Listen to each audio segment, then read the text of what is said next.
You're not going to believe how delicious this non-dairy half and half tastes. And no, this is not a paid sponsorship. Let me show you how. This mango pineberry smoothie is my own creation. It's my absolute favorite smoothie recipe. And in today's featured vegan dairy product, we'll be using Ripple half and half. It's richer and creamier than the standard vegan milk. This half and half is so versatile. I've used it as an unsweetened coffee creamer.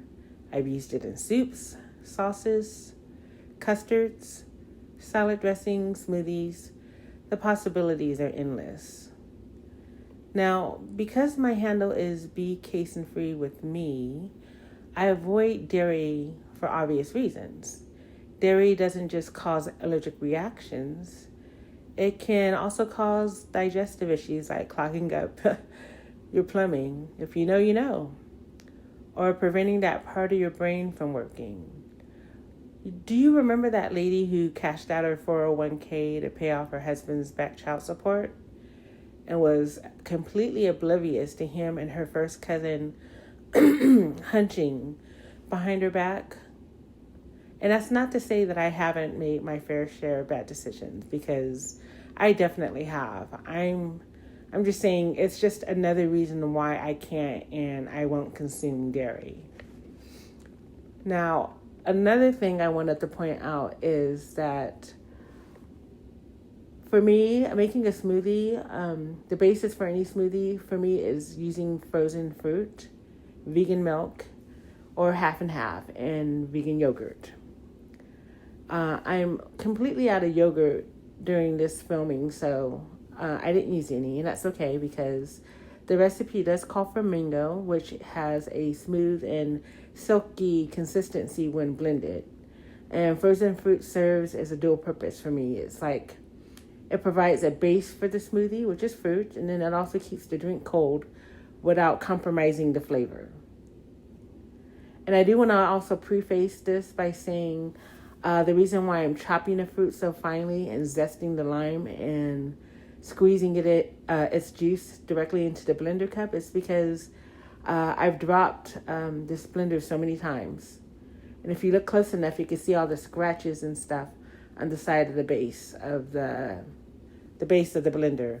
But I say all of that to say that if you have a high-speed blender, you can just throw everything in your blender and it'll be fine. And that's including the lime slice with the zest included. Everything should blend down smoothly. I only did this because this is my salad dressing blender that I use today to make this content.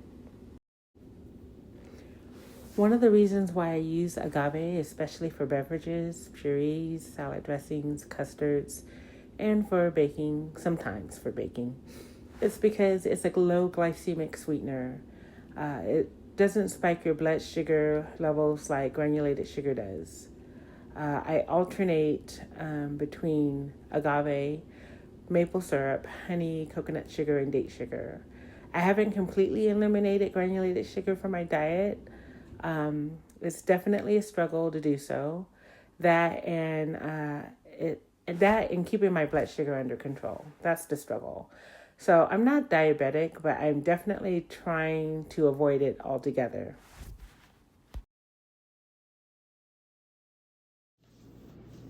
Okay, well, I'm pretty much done cleaning up my counters, my workspace, and my countertop.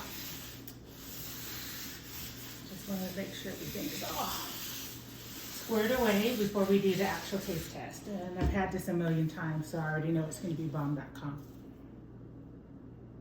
God. Woo! That's fucking good. I wish you could try this. Normally I make this with frozen pineapple, but I was out. So I used canned pineapple with its own juice.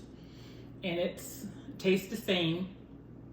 Just as good. I prefer to use frozen fruit anyway. I could taste the strawberries, I could taste the mango, I could taste the lime zest and the pineapple. And The mango helps, but I think it's the half and half that does all the heavy lifting on this to make it creamier. It's so fucking good.